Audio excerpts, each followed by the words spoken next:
بسم اللہ الرحمن الرحیم، السلام علیکم ورحمۃ اللہ۔ آخر کار ڈونلڈ ٹرمپ کی جانب سے پاکستان کے اوپر پابندیوں کی لسٹ جاری کر دی گئی ہے، اور اب آفیشلی جو اس وقت ٹرمپ کی ایڈمنسٹریشن ہے، ٹرمپ کی انتظامیہ ہے، انہوں نے پاکستان کے اوپر پابندیوں کا اعلان کر دیا ہے، اور یہ پہلا فیز ہے۔ یہ پابندیوں کی ابھی پہلی قسط آئی ہے، اس کے بعد مزید بھی پابندیاں آنی ہیں اور مزید سینکشنز پاکستان کے اوپر لگنی ہیں، جو کہ ان کو اندازہ نہیں کہ ان کے اوپر کس قسم کی پابندیاں لگ سکتی ہیں پاکستان کے اوپر۔ اور ان کی حرکتوں کی وجہ سے جو اس وقت گورنمنٹ بیٹھی ہے، جو اس وقت حکومت برسر اقتدار ہے، جو اس وقت حکومت براجمان ہے، ان کی حرکتوں کی وجہ سے، ان کی کرتوتوں کی وجہ سے، ان کی غلط کاریوں کی وجہ سے، اور انہوں نے جس طریقے سے ملک کے اوپر اپنے آپ کو مسلط کیا، مینڈیٹ کے اوپر ڈاکہ مارا، چوری کی، مینڈیٹ چوری کیا، اور انہوں نے انسانی حقوق کی دھجیاں اڑائی، جمہوریت کی دھجیاں اڑائی، اور آئین اور قانون کی دھجیاں اڑائی۔ آج اس کا نتیجہ یہ نکلا ہے کہ پوری دنیا جو ہے وہ پاکستان کے خلاف ہو چکی ہے۔ ان کی گورنمنٹ کی وجہ سے، ان حکمرانوں کی وجہ سے پوری دنیا کے اندر پاکستان کی مخالفت کی جاتی ہے، اور آج امریکہ کی جانب سے بڑی سخت ترین پابندیوں کا اعلان کیا گیا ہے۔ دیکھیں، ابھی چند دن پہلے کی بات ہے، چند دن پہلے کی، کہ یہ حکومت کی جانب سے اور اسٹیبلشمنٹ کی جانب سے داعش کا ایک بندہ پکڑ کے تو امریکہ کے حوالے کیا گیا۔ امریکہ کے حوالے جیسے ہی بندہ کیا گیا تو اس کے اوپر جو ہے وہ ٹرمپ نے شکریہ ادا کر دیا۔ ٹرمپ نے تو ایسے ہی راہ چلتے ان کی جانب سے، دیکھیں یہ تو اصل میں سی آئی اے کی جانب سے ایک ٹپ دی گئی، ان کی جانب سے ایک انفارمیشن دی گئی، ان کی جانب سے ایک اس حوالے سے ان کو آگاہ کیا گیا۔ اس کے اوپر جو ہے وہ آئی ایس آئی نے پھر آپریشن کیا اور اس بندے کو پکڑ کے تو اس کے حوالے کر دیا۔ اس کے اوپر بھی شکوک و شبہات کا اظہار کیا جا رہا ہے۔ وہ یہ کہا جا رہا ہے کہ وہ بندہ تو اصلی ہے ہی نہیں، وہ تو جعلی آدمی ہے، اور یہ وہ بندہ نہیں ہے جس کی تلاش تھی، جو وانٹڈ تھا، یہ کوئی اور بندہ پکڑ کے انہوں نے دے دیا۔ خیر، اس کے اوپر جو ہے انٹرنیشنل میڈیا رپورٹ کر رہا ہے، وہ ایک علیحدہ داستان ہے، لیکن بندہ تو انہوں نے بہرحال پکڑ کے دیا۔ اس کے اوپر جو ہے وہ ٹرمپ نے شکریہ ادا کیا۔ ٹرمپ نے جیسے ہی ان کا شکریہ ادا کیا تو ان کے تو پاؤں زمین پر نہیں لگ رہے تھے، یہ تو ایسے ہواؤں میں اڑ رہے تھے، اور ان کو لگ رہا تھا کہ جس طرح سے ڈونلڈ ٹرمپ کی جانب سے جو سپورٹ مل گئی ہے، انہوں نے تو ورلڈ کپ جیت لیا، انہوں نے کشمیر فتح کر لیا، انہوں نے فلسطین کو فتح کر لیا، اس طرح کی ان کی جانب سے باتیں ہو رہی تھیں۔ انہوں نے کون سا کوئی ایسا کارنامہ سر انجام دیا تھا؟ یہاں تو اس کی وجہ سے ملک کے اندر مہنگائی ختم ہو گئی ہو، بے روزگاری ختم ہو گئی ہو، ملک کے اندر دودھ اور شہد کی نہریں بہہ رہی ہوں، یہاں تو اس طرح کا معاملہ ہو، چلے سمجھ بھی آتی ہے کہ ٹھیک ہے، انہوں نے بہت بڑا کوئی کارنامہ سر انجام دیا جس کی وجہ سے یہ بڑے خوش ہو رہے ہیں، ان کی جانب سے بڑے بھنگڑے ڈالے جا رہے ہیں، بڑی خوشی کا اظہار کیا جا رہا ہے۔ لیکن وہ شاید ان کی خوشی جو ہے وہ صرف ایک دن کی ثابت ہوئی، ایک دن کی ٹوٹل، بلکہ 24 گھنٹے بھی نہیں رہی۔ اس کے تقریباً ٹھیک 8-10 گھنٹے بعد امریکہ کے اندر یہ خبر پبلش ہو گئی تھی کہ پاکستان کے اوپر پابندیاں لگنی جا رہی ہے، اور ٹرمپ ایڈمنسٹریشن اس کے اوپر غور و فکر کر رہی ہے۔ وہ تقریباً کو 8-10 دن لگے ہیں، وہ پورا ایک پروسیس ہوتا ہے، پروسیس فالو کیا گیا۔ پروسیس فالو کرنے کے بعد امریکہ کی جانب سے باقاعدہ فہرست جاری کر دی گئی۔ اس فہرست کے اندر پاکستان کا نام شامل ہے جس کے اوپر پابندیاں لگا دی گئی ہیں، اور اب اس کو آفیشلی جاری کر دیا گیا۔ آفیشلی 2-4 دن پہلے جو ہے اس کے اوپر تو بات ہو رہی تھی اور خبریں آ رہی تھی، پبلک کے اندر ڈسکشن ہو رہی تھی کہ پاکستان کس ملک کے اندر، کن لسٹوں کے اندر شامل ہوگا، کس ملک کے ساتھ شامل ہوگا، لیکن اب آفیشلی اس کو کنفرم کر کے اس کو پبلک کر دیا گیا ہے۔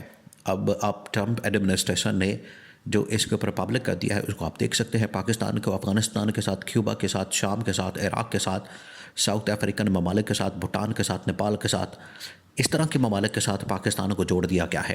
آپ اس اندازہ کریں، یہ ہے پاکستان کو آئسولیشن کا شکار جس طریقے سے ان کی جانب سے کیا گیا ہے، یہ ہے پاکستان کو اس قسم کے نقصان کا سامنا کرنا پڑا ہے ان نااہلوں کی وجہ سے، اور پاکستان کے اوپر اب شدید ترین قسم کی پابندیاں لگ چکی ہیں۔ اب یہ پہلا فیز ہے، یہ پہلی قسط آئی ہے پابندیوں کی، سینکشنز کی، اور مزید بھی پابندیاں ان کے اوپر آنے والی ہیں۔ دیکھیے، اس کی بیک گراؤنڈ بڑی اہم ہے، اس کو سمجھنا بڑا ضروری ہے، کیونکہ اس کی بیک گراؤنڈ کو سمجھے بغیر آپ ان پابندیوں کو نہیں سمجھ سکتے کہ پابندیاں کیوں لگائی گئی اچانک سے راتوں رات اٹھ کے، تو انہوں نے پابندیاں نہیں لگا دی۔ آخر اس کے پیچھے پوری ایک ورکنگ ہے، اور بیک گراؤنڈ کیا ہے؟ بیک گراؤنڈ یہ ہے کہ پچھلے 2.5 سال سے پاکستان کو وارننگ دی جا رہی ہے، خبردار کیا جا رہا ہے، پاکستان کو آگاہ کیا جا رہا ہے، پاکستان کو بتایا جا رہا ہے، پاکستان کو اس حوالے سے سمجھایا جا رہا ہے کہ آپ جو حرکتیں کر رہے ہیں اس کی وجہ سے عالمی طاقتوں کے اندر بڑا غم اور غصہ پایا جاتا ہے. غم تو خیر اتنا زیادہ نہیں، غصہ زیادہ ہے. بڑا غصہ پایا جاتا ہے، وہ بڑے شدید آگ بگولا ہے آپ کے اوپر، کیونکہ پاکستان میں جس طریقے سے انتقامی کارروائیاں ہو رہی ہیں، جمہوریت کی دھجیاں اڑائی جا رہی ہیں، آئین اور قانون کو ختم کیا گیا ہے، اور پاکستان کے اندر جو ہے وہ ہر چیز کو تباہ و برباد کر دیا گیا ہے. اس کے اوپر یورپین طاقتیں اور باقی جو ممالک ہیں جن ممالک کے اندر جمہوریت بڑی مضبوط ہے، وہ اس طرح کے اقدامات کو تسلیم نہیں کرتے. یہ ان کو سمجھایا جا رہا تھا. انہوں نے عمران خان کے خلاف کیا کچھ نہیں کیا. یہ ہے پچھلے 2.5 سال کے اندر جو انہوں نے کارنامے انورٹیڈ کاماز کے اندر جو انہوں نے کارنامے سر انجام دیے، جو ان کی جانب سے کالے کارنامے سر انجام دیے گئے، اس کا آج نتیجہ یہ نکلا کہ پاکستانیوں کے اوپر امریکہ میں سفر کے حوالے سے پابندی لگا دی گئی.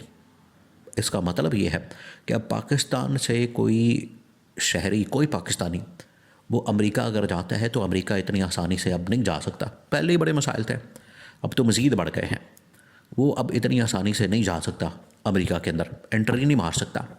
وہ اب امریکہ کے اندر اتنی آسانی سے نہیں ٹریول کر سکتا. اس کو بہت سارے مسائل سے گزرنا پڑے گا اور بہت ساری چیزوں سے گزرنا پڑے گا. پہلے تو پھر بھی تھوڑی بہت ریلیکسیشن تھی، اب وہ بھی ختم ہو گئی ہے. تو یہ اس گورنمنٹ کی وجہ سے، اس حکومت کی وجہ سے آج پاکستانیوں کو اس قسم کی پابندیوں کا سامنا کرنا پڑا ہے. اور پاکستان کے اوپر یہ انہوں نے اتنی بڑی پابندی لگا کے، سینکشن لگا کے پاکستان کو اس لسٹ کے اندر شامل کر دیا ہے. ان ممالک کے ساتھ پاکستان کو شامل کر دیا ہے جس میں افغانستان، کیوبا جیسے ممالک شامل ہیں. لاس آمبو آپ آئے تھے پاکستان کی بہتری کرنے کے لیے، اور پاکستان کو جو تھوڑا بہت بہتر چاہ رہا تھا اس کا بھی آپ نے بیڑا غرق کر دیا. اس کو بھی آپ نے اس کا بھی پٹھا بٹھا دیا. جو بچی کچی کثر تھی وہ اب عالمی سطح پر نکل رہی ہے، اور عالمی سطح پر پاکستان کو پابندیوں اور سینکشنز کا سامنا کرنا پڑا. اب عمران خان کو یہ جتنا دبائیں گے، عمران خان کے خلاف انتقامی کارروائی کریں گے، ملک کے اندر جمہوریت کی آڑ میں آمریت مسلط کریں گے، اور جمہوریت کی آڑ میں جو خاندانی آمریت، خاندانی مروثیت قائم کریں گے، اس کا نتیجہ یہ نکلے گا. تو امریکہ کی جانب سے یہ پابندیاں لگ گئی، یہ امریکہ نے لگائی ہیں. اس کے بعد یورپین طاقتیں اور باقی ممالک ابھی آ رہے ہیں، عرب ممالک ابھی آ رہے ہیں. اس ملک کا کیا حشر کر دیا ہے ان حکمرانوں نے، شریف خاندانوں نے اور زرداری خاندانوں نے، یہ 2 خاندانوں نے کیا حشر کر دیا ہے ملک کا. عوام جو ہے وہ تو بالکل تنگ آ چکے ہیں ان سے. پاکستان کے اندر پہلے ہی تنگ تھی، عالمی سطح کے اوپر پابندیاں لگنے کے بعد عوام کا جو صبر کا پیمانہ ہے لبریز ہو چکا ہے، اور ان کا صبر جواب دے چکا ہے.